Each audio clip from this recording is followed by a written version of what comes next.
Hey there, friends. This is the last of a four-part series of videos on what it means to be a member in the United Methodist Church and what it means to join the Church of St. Andrew. As I've said in previous videos, I'm Pastor Alex here at the Church of St. Andrew, and we've covered a lot of ground in the last 3 weeks. We talked about what it means to become a member. We talked about the founding individual in the Methodist movement, John Wesley, and his Methodist, who grew into the Methodist Episcopal Church that was formed in 1784 at the Christmas Conference. We talked about the structure of the United Methodist Church that came about as a result of that. We talked about the theology of grace and how grace is the power and presence of God at work in our life all throughout every second, every moment in which we are alive. And today I'm wrapping up what I hope is a shorter video. I want to just talk a little bit about the local church structure, as we didn't get into that too much 2 videos ago. I want to revisit the membership vows real quickly. We'll do a little bit of talk about what the UMC's mission and our Church of St. Andrew local church mission is, and then also I'll leave you with some resources. But I'm going to start here on local church structure. So if you remember back in video 2, I showed you this kind of list in the middle of the whiteboard of all these different levels. You had charge conference, you had district conference, you had annual conference, you had jurisdictional or central conference, and you had general conference, all at the very top. And so this is the local church level, or you would have what's called a charge conference. As we said, all that language comes from that Christmas conference of 1784, this idea that pastors and laity come together to set the vision of the future for a congregation in a church. And the way it works in local churches, we have once a year what's called a charge conference. We do things there where we elect the members of the church council who acts as the kind of executors of the mission and the goals and the resolutions that are passed at the yearly charge conference. We set the pastor's salary. We list the names of those members who have passed away. We check in on members who we haven't seen for a while. We do a list of nominations that comes from a different committee to fill separate roles within the church. And so there are 2 structures that you can find in the United Methodist Church.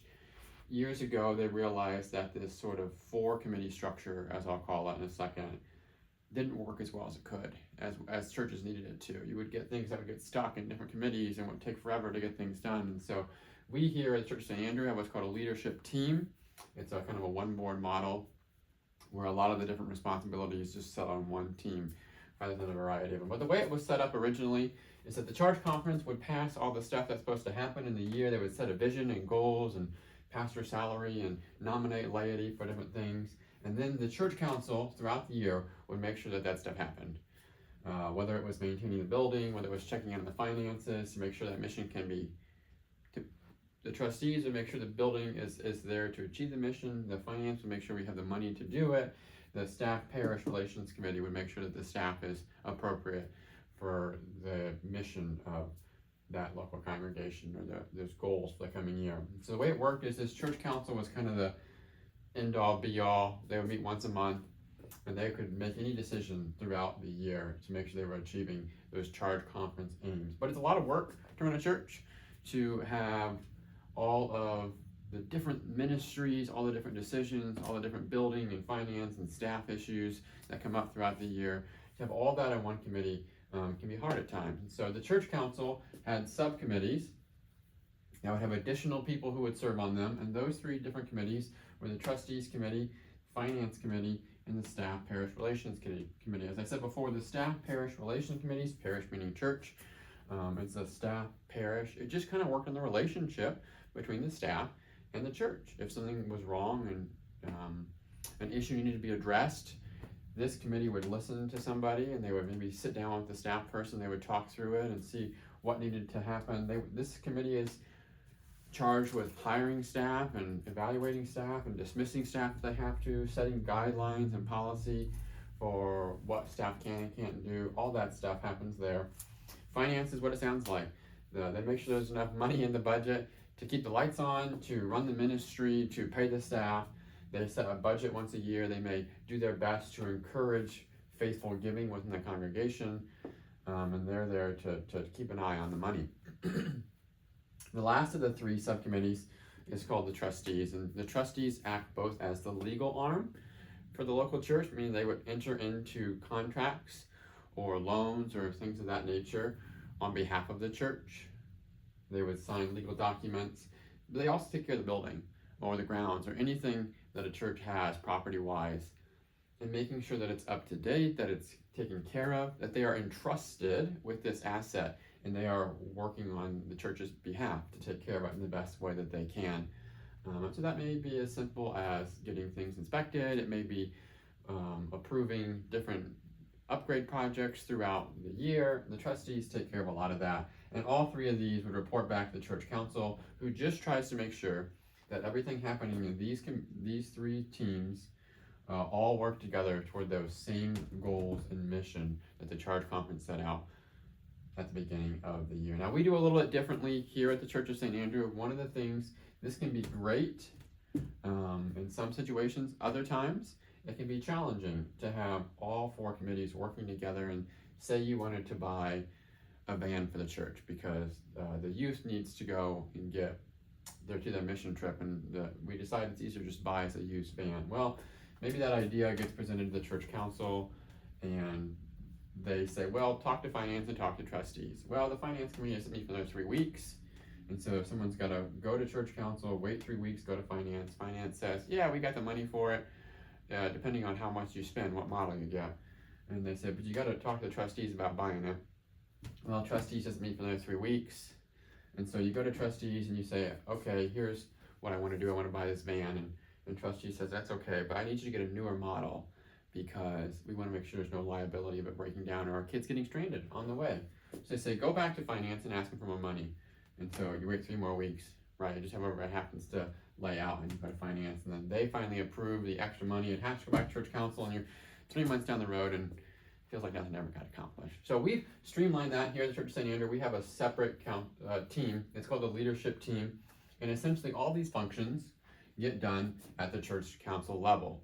There's a group of about 10 of us, those laity, those lay leaders, those chairs of different committee. We all just kind of meet once a month.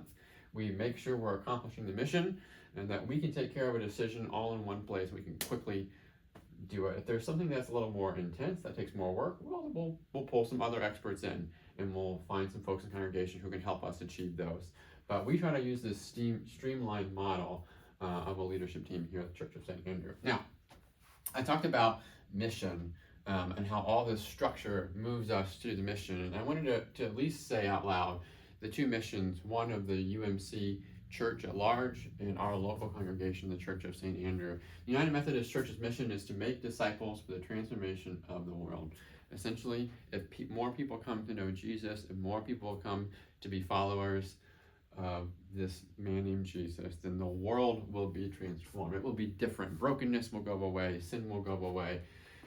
Injustice and evil and inequity will be gone, because people have been so moved that they are Christians, and their life has been so transformed by the love of God that they go out and not only make more disciples, but they transform the world. And so the entire structure that I showed you two videos ago, this local church structure, all of it works toward that end, to make disciples for the transformation of the world. That is the United Methodist Church's mission. That's why every part of it we do is worth doing, because it's about bringing more folks to know Jesus and having our world and its brokenness be changed and transformed.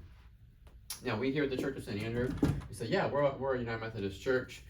We know that's the mission of the United Methodist Church. That's great. We love that. But it's helpful for us to kind of get a little more specific. What are we really good at? What are some of the things we're uniquely talented by God to do? What are some values that are deep to the congregation? So how do we kind of do this in our own flair? And our mission here at the Church of St. Andrew, we introduced this just a few months ago in 2023. And we said that our mission is this: to welcome all, to learn Christ's teachings, and to compassionately engage our community. So welcome all means anyone who comes, whether they are someone we don't know, whether they're someone we know, whether they're someone of any race or background or gender, whatever a person is, who they are. If they come into our building, if they come into our ministry, we're going to welcome them.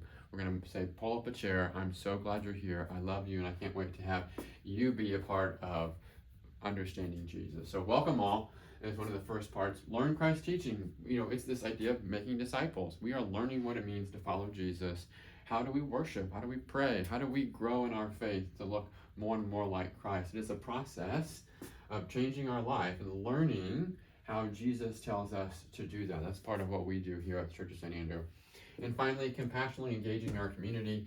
It's this part of transformation of the world. It's not just about us. We don't welcome all to grow our congregation or to pat ourselves on the back and learn Christ's teaching just to edify ourselves. But there's another movement to it, this transformation of the world. If we welcome folks, if we learn Christ's teachings, then we are going to go out into the world and we are going to compassionately engage our community, whether that's our local community, our global community. That may look like serving at a soup kitchen. It may look like cleaning up a park. It may look like a variety of different things within our congregation of how we go about achieving that mission as the Church of St. Andrew. So I'm going to wrap up with just two more things. One is you've seen the structure, you've seen the mission. This is going to be a short video, but I want to hit on two more things. One of the things that happens is if you join the church, remember this is kind of a video about if you're a member, what are your vows as a member? What are you committing to do if you are joining the church? Because as we said, when you become a Church of St. Andrew member, you become not only a member of the local church, Church of St. Andrew, but you are also joining the United Methodist Church. And again, as we said at the very first video, it is a voluntary commitment, not something you have to do. But that has a way that it looks like. What does it look like? A question I wanted to ask, if you become a member, if you are going to fulfill those vows in your everyday life. And we have these 5 commitments that members make in the vows. It's actually in the vows they say yes to. And if you're a member, you've said yes to this as you join the church. One is that you're going to pray for your church. You're going to pray for its leaders. You're going to pray for its charge conference and its church council. You're going to pray for its pastors. You're going to pray that the church will meet people in the world where they are and will bring others to Christ, and that we can achieve this mission of making disciples for the transformation of the world and welcoming all, learning Christ's teachings, and compassionately engaging our community. You're going to be in prayer for the congregation and for its leaders and for its people all the time. Second, to be a member looks like being present.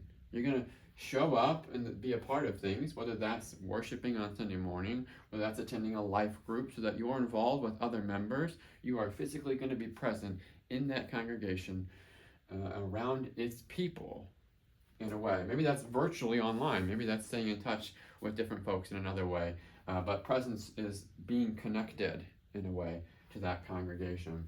3 is gifts. We talk about your spiritual gifts. We talk about monetary gifts, gifts of time.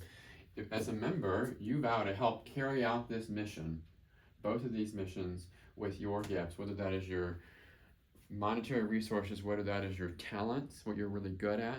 Maybe you're great at teaching and you say, I'm going to bring my gift of teaching into the church so I can be a part of someone who helps learn Christ's teaching. Maybe I'm going to bring my monetary gifts because we're working on a mission project to compassionately engage our community and we need some monetary gifts to do that. But not just giving, not just showing up with your talents. It means service. Service to your local church. It means I'm going to help collect the offering on Sunday morning. I'm going to bring something in for hospitality. I'm going to serve in one of the missions that are going on because we're compassionately engaging our community. I'm going to serve as a greeter on a Sunday morning. Make sure that anyone who comes to the door on a Sunday morning is welcomed and knows they're loved and that they were wanted in our congregation. So service is one of those things people bow to as well. And finally, witness. This idea that the way we live, we will be a representative of the United Methodist Church, of the Church of St. Andrew, and what it means to be of the body of Christ and an individual who represents the full church. And I found something in a resource I'm going to mention to you in a second. It's called the Book of Discipline. Found as in, I knew it was there, I went looking for it. But I wanted to read for you something that I saw, and it's under a section called the Ministry of All Christians. And it talks about how the church is not just about empowering pastors to go out and do work. It's not about just equipping staff to go out and be our presence in the world. The church's ministry is specifically through every single member. The way we witness, the way we live our life, the way we invite others to become a Christian with us. And this is what it says in the Book of Discipline. It says, the ministry of the laity, means folks who are not clergy, flows from a commitment to Christ's outreaching love. Lay members of the United Methodist Church are, by history and calling, active advocates of the gospel of Jesus Christ. Every layperson is called to carry out the Great Commission. Every layperson is called to be missional. The witness of the laity, their Christ-like examples of everyday living, as well as the sharing of their own faith of the gospel, is the primary evangelistic ministry through which all people will come to know Christ, and United Methodist Church will fulfill its mission. It says the witness of the laity, the way you live your life, the way you invite other people to become a follower of Jesus, the way you show up in the world with your actions, your kindness, your goodness that you bring into the world, that witness not only serves this mission, but it's the primary way in which the United Methodist Church achieves its mission and brings other people to Christ. Not just a pastor, not just a staff, it is the laity, the folks who are members. It is their primarily the key way to their witness, their prayers, their presence, their gifts, and their service. All that wrapped up into one, in which the church achieves its mission and its ministry. So you friends, as members, you as those who are going to join the church or thinking about joining the church, are the key piece here. The church is the laity. The church is the folk. We've seen that over and over again.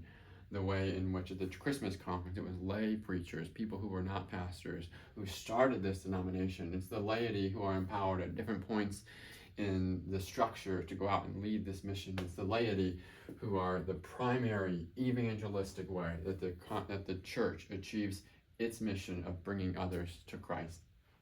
And so that's a pretty big calling, and I'm glad there are folks who want to come along on that journey and do it with me.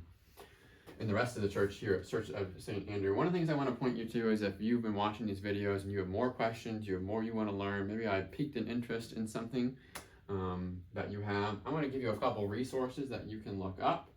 One is you can go to umc.org, UnitedMethodistChurch.org, and through there you can find all kinds of things. You can find those agencies I talked about, the alphabet soup, as it is, of the 13 agencies of the UMC. You can find videos about what we believe, videos about who we are. And so that's a great resource for you. Another document you can find is what's called the Social Principles. We put together this big book that decides how we live as a church, and one of the pieces of it is the Social Principles. It's the question of, okay, here's how we organize ourselves as a church, but how do we live as individuals in the world? What do we make of different things that may come up? Whether that is caring for the environment or thinking about people of different ages and demographics, and what does it mean to accept them and love them? And the Social Principles outlines that. So I encourage you to pick a copy of that up if you can and read it. You can probably find it online for free as well. The Book of Discipline is not one I would probably tell folks that it's a really exciting read. This is the latest copy in 2016. We just had our general conference in 2024, so we'll be getting a new one of those. This is all the rules we live by. The structure that I've laid out is put in far more detail. You can also find in it some wonderful stuff about the church's history, what our articles of religion are, those standards by which we definitely believe. You can find stuff about what it means to become a pastor. All kinds of stuff is in here. It's a bit of a dry read, but if you have an interest in that, you might find a section or two that's worth exploring. Another place you can look, if you want to learn more about what it means to be Methodist, some of our history, some of our singing, some of our theology, is open a United Methodist hymnal. One of the things I've often heard people say is, United Methodists, we sing our faith. The theology of Wesley, the theology of his brother Charles, and others shows up time and again in our hymnal. You can find the order of joining the church and baptism is in there. The way in which we do communion is in there. There are prayers, there are songs. You can find so much of that in the United Methodist hymnal. It's a great place to find pieces of our faith in a kind of a document. Last thing I'll send you to is we've been working on this for a couple of years. Our local church, Church of St. Andrew, has its own website, churchofstandrew.us. It's been still a work in progress. We're slowly getting to it year after year, but there's some great pieces there. Whether you want to find ways that you can live out your membership vows in terms of how you can serve in the community, how you can pray for others, how you can be a witness in different ministries we have going on, and how you can give up your gifts. All those opportunities are right there at churchofstandrew.us. I want to thank you for being a part of this, or if you watched all these videos, congratulations. I hope you may choose to become a member. If you want to do that, you can absolutely get a hold of me, I'm going to go ahead and give you my email address here. It's alex.wiles@Church of St. Andrew.us. You send me an email and I'll set you up to be a member. If you want to join the church, that'd be wonderful. I know there are folks who are joining the church in the near future as I'm shooting these videos as well. You can send me an email. I'd be glad to help you through that, or even answer questions of what you might have after watching these videos as well. But once again, thank you. If you're a member of the congregation, thanks for taking that next step and learning how you can more fully fulfill those vows and be a dedicated member of the church and a witness to Jesus in our world. If you're watching this because you're interested, I hope you take some of those next steps, and I would love to send you some of those resources as well. So a great place to get connected. But again, thanks for watching.